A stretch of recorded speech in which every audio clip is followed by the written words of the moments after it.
Welcome back. Yesterday, Nintendo decided to give us a roughly 40-minute presentation focusing on games coming this winter, and there were a ton of titles there. And Sony decided to give us a state of play later that evening that focused on about 10 titles, mostly from Japanese developers. I wanted to take the opportunity to discuss some of the highlights from that, give my thoughts on some of the titles that might be coming out, because there is a lot to be excited about if you are a gamer. But first, if you're new here to Would You Gaming, thank you for tuning in. If you're returning, we thank you for the continued support. If you haven't already, give us a follow on our social platforms. We are on Instagram, Twitter, TikTok, and YouTube. Always trying to grow the brand there a little bit more, just shy of 1,000 on the gram, so help us reach that goal. Slightly under 500 on YouTube. We're trying to grow that as well. But we want to dive right into things. There is a lot to cover here. So starting off with the Nintendo Direct, we first saw Fire Emblem Engage, and in this we see characters from past games. The only one that I am really familiar with, and that is from Smash itself, is Marth. Of course, I'm familiar with Roy, but Roy was not shown. Likely based on the fact that they're bringing in old characters, Roy might make an appearance here. We saw combined attacks, and what almost seemed like characters fused. It likely was similar to Xenoblade Chronicles 3, but they're using the Engage ability here. And what we're shown is closer to the traditional Fire Emblem titles, and it seems to be dropping the classroom sim, or at least it did not show any of that in this initial trailer. This is going to launch on 1/20/2023, so January 1st, 2023, and it looks like it'll be a fun title. I like strategy RPG games, turn-based strategy games, so it might be a little bit of fun. Moving on from there, we saw that It Takes Two is going to get a release onto the Nintendo Switch. It's an awesome couch and online co-op game that requires you to have two players. You'll be able to play locally on one system, local wireless with two systems, and online multiplayer via the free Friend Pass. It launches on November the 4th. Now, it did not mention whether the free Friend Pass would be able to be utilized for wireless co-op, but I have to believe that that would be something that they have to enable, because of course you need two people to play this game. I don't see them trying to make you buy two copies, because on every other platform you do have that friend code, but again, on those other platforms you do not have the ability to play in local wireless. I'm not sure if this is on a Steam Deck, but I'm sure that if it's not, somebody will port it there, because it's just money to be made in that regard. This is a fantastic title. I just finished it over the weekend. Very emotional, story-driven title with awesome gameplay elements. I highly recommend it if you have not played this. Next, we saw Fatal Frame Mask of the Lunar Eclipse. It was previously never released in the West, and it finally will be in early 2023. Xenoblade Chronicles 3 DLC Wave 2 introduces a new mechanical character named Ino. You must complete her story to unlock her. Challenges battles will also be added with continuous waves of enemies that you must defeat, and if you defeat them, you earn rewards, you earn valuable accessories, and even new outfits. That's going to come on October the 13th. SpongeBob SquarePants The Cosmic Shake sees you traveling through portals to 7 different worlds, from prehistoric kelp forest to Wild West jellyfish fields. Over 30 different costumes can be unlocked. Encounter characters from the show with their original voice actors. This launches next year. Fitness Boxing Fist of the North Star seems to incorporate the motion controls of the Joy-Cons. It seems to be a motion control type game in that regard, similar to what was the Ring Fit Adventure, albeit without the ring. That's going to come in March 2023. Oddballers is a zany party game from Ubisoft, I believe it was. It looks like it's a zany dodgeball party game to me. There are different mini games which have different rules, and there is also character customization that is available in the game. You can play as many different characters, different outfits, all of that good stuff. That's going to come in early 2023. Tunic, a game that I've been looking forward to playing, is finally going to come to the Nintendo Switch on September 27th. It's very clearly inspired by the classic Zelda games, the top-down titles, and I'll probably pick this up when the price is right, because I've been looking forward to playing this title. Front Mission remakes. Front Mission 1 is going to drop in November. Front Mission 2 is going to come next year, and sometime in the future, no firm release date, no year even, Front Mission 3 will launch as well. Story of Seasons: A Wonderful Life sees you and other characters growing older as time goes on. Even your children will grow up, and they will choose careers based on the way that you have raised them. This is a very cool twist on the Harvest Moon formula. I know in games like, Stardew Valley, I play that, but your kids don't necessarily grow up and grow off to go off to have their own careers or anything. So it's nice to see a little bit more longevity. You get to see your offspring go off and grow up. So that's pretty cool as well. Splatoon 3 is launching another Splatfest. That's going to go from 9/23/2023 at 5 p.m. Pacific Standard Time, 8 p.m. Eastern Standard, to 9/25, 5 p.m. Pacific, 8 p.m. Eastern Standard. Octopath Traveler 2 sees you with 8 new travelers: Hikari the warrior, Agnia the dancer, Particio the merchant, Oswald the scholar, Throne the thief, Temenos the cleric, Ochete the hunter, and Casti the apothecary. Set in a different era, path actions differ between night and day, and of course intertwining stories. It's going to come to 2023, and this is one of the highlights of this for me. I am looking forward to this. I played the heck out of Octopath Traveler, the original. Got stuck on Geraldera, the final boss, but I need to go back and finish that before we get here. And I just know that it's going to be so well written. It's going to be a fantastic story. The original was it had some very adult tones to it, but it was a fantastic title. For instance, what was her name? Prima, I can't think of the name. The name of the dancer in that game, she was like a dancer and basically almost an escort. So it was very adult themed, but it kind of did not put it on a sleeve or just outright say it, but it was implied. And I look forward to more from Square Enix and titles like this. I'm looking forward to that.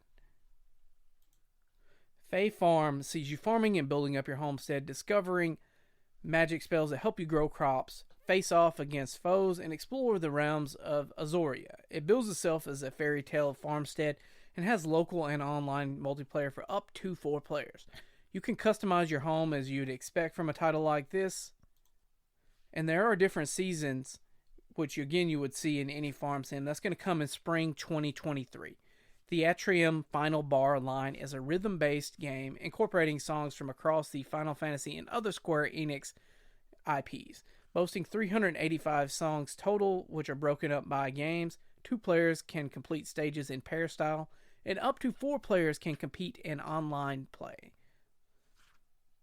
Launching February 16, 2023, the initial launch is just going to have Final Fantasy music in it, but post-launch DLC featuring songs from the Saga series, Nier series, Octopath Traveler, Live Alive, and more will be released, adding 90 additional song additions, including a season pass, and 27 extra songs will also be available.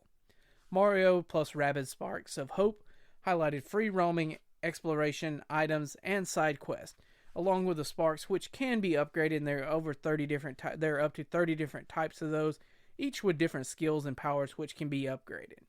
A gold edition can be pre-ordered, which will give you the base game, the Mega Bug Collection weapon kit, and a season pass. Rune Factory 3 Special comes to Nintendo Switch, featuring a brand new mode allowing you to spend more quality time with your in-game spouse. Coming sometime in 2023, they also announced a new Rune Factory series that's going to come sometime in the future. Next up, we got an update to the Nintendo Switch Online. Some of the games that are coming out soon, some of them into next year. The ones coming for this year are Pilot Wings 64 and Mario Party 1 and 2. Those are coming in 2022. In 2023, we have Mario Party 3, Pokemon Stadium 1 and 2, 1080 Snowboarding, Excite Bike 64, and GoldenEye with online play finally. I don't know why, but when I saw the GoldenEye music, it just started playing. I got super excited. I'm not even subscribed to the N64 tier, and this found me. I might have to upgrade just to play that for a bit, but it excited me to no end to see that. Various Day Life dropped yesterday during the Direct. It seems to be a life sim RPG. You perform daily tasks to unlock different jobs, and you do have the ability to fight monsters as well. Factorio, a sim, sees you attempting to escape a planet you landed on as a result of a malfunction. You must scour to the planet to gather materials. You would then build machines that can be used to refine those materials, and you also have to worry about keeping the creatures of the planet at bay. That's going to launch October 28th. Ib is a 2D exploration adventure that seems to have some horror themes. That's going to launch spring 2023. Mario Strikers Battle League had a free update too. Gives us Pauline, Diddy Kong, more gear in another stadium. That's going to come this month. Atelier Ryza, Alchemist of the End, and the Secret Key. Wow, that is a mouthful of a title. Sees Ryza and friends investigating the appearance of strange islands in order to protect their homeland from impending danger. 11 heroes will join you from all walks of life during your adventure. Work with allies during battle to activate different skills that are swappable when needed. There are so many of these titles with different titles that I thought this was just another port, that we already saw this on PS4 prior and they were just ported over to the Switch. Apparently I was incorrect in that. This is a new entry in the series that's going to come February 24th, 2023. Merry Mountain from Mario Kart Tour and Peach Gardens from Mario Kart DS were teased for the upcoming wave of the Mario Kart Plus expansion. That's going to come this holiday. Nintendo Switch Sports will be finally getting golf, but instead of fall as it initially was supposed to be, it will fall in holiday 2022. There are going to be 21 holes available. There will also be survival golf for up to 8 people online to play, with the highest stroke count being out. Miyamoto talked about Pikmin Bloom a bit and gave us a glimpse of Pikmin 4 launching in 2023 and using a different camera angle, it seems, a bit lower to the ground and closer to the Pikmin. No gameplay was shown. This was just a small teaser. Just Dance 2023 featuring new online multiplayer that's going to launch November 22nd.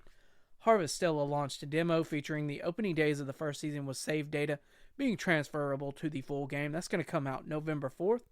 Bayonetta 3 looks to be a fantastic title. They went over some of the returning characters who were there to help defend the world. It's coming October 28th. There's also a trailer highlighting gameplay in it. I didn't check that out. I'm way behind on Bayonetta, and being at the age I am and having the massive backlog I am, I've realized there's going to be some games that I don't get to, and Bayonetta might just be one of them. Might change in the future, but time is limited. We only have so many years to live. In the city of Perpetual Rain, many cases are taken on by a master detective in code and rain code. You play as a trainee for the detective agency who is haunted by a Shinigami and inspects crime scenes for clues and evidence. Once you're done investigating a crime scene and got all the evidence, the Shinigami will conjure a realm tying the crime scene to the truth with a mystery labyrinth that you must navigate and solve in order to solve the case. That's going to come in spring 2023. Next up, it was a massive dump for Resident Evil Cloud games on the Nintendo Switch. Initially, it was showing Resident Evil Village. That's going to come on October 28th, with the Winter's DLC dropping on December 2nd.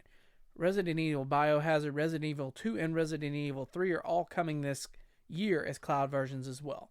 Sifu is going to come to the Nintendo Switch on November 8th, and I'm excited for that. There is a collector's edition they're releasing with this as well.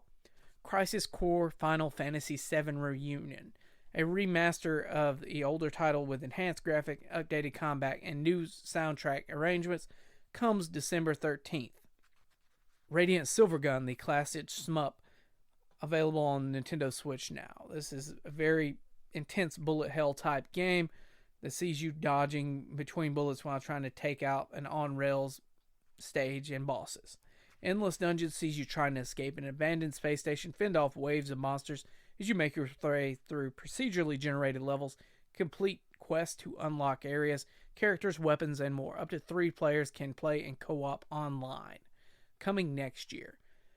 Next, a title that I am super excited for, something I haven't played since the days of the GameCube. The title that gave me my first glimpse, my first entry into the Tales franchise. Of course, I'm talking about Tales of Symphonia Remastered. We get to go on Colette and Lloyd's quest again, and I was very excited about this. This is going to come early 2023, and I am super excited for this. This will likely be one of those titles that I pick up. This was one of the highlights along with Octopath in this for me. Next, we had a sizzle reel that showed us Life is Strange Arcadia Bay Collection, September 27th. Romancing Saga Minstrel Song Remastered, December 1st. Lego Brick Tales, as stated as fall 2022. Disney Speedstorm, that's 2022. Fall Guys Season 2, that's coming September 15th. Next up, we are celebrating 30 years of Kirby next year. In order to celebrate, we're going to get a remaster of Kirby's Return to Dreamland Deluxe. It appears to be a remake of the Wii title with added multiplayer with up to 4 players on one system. The new mecha ability is added as well. It gives you the ability to fire from a distance, come up close and punch, or you can fire a continuous laser from a distance as well. That's going to be February 24th, 2023. Now, the big announcement for this presentation, one of the big things that I'm sure a lot of people wanted to see, including myself, and it wasn't the Zelda double pack that I really hope we get eventually. I really hope that gets shadow dropped or something, kind of like they did the Mario collection, hopefully.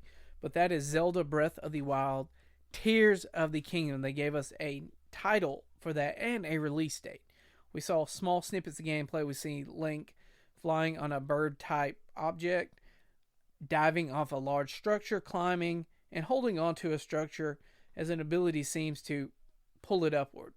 They finally have that title and the release date of May the 12th of 2023. I was super excited for this presentation. There was a lot to be thankful for here, and we'll transition right over to the Sony one as well, because it is not as long. I can fit it all in here.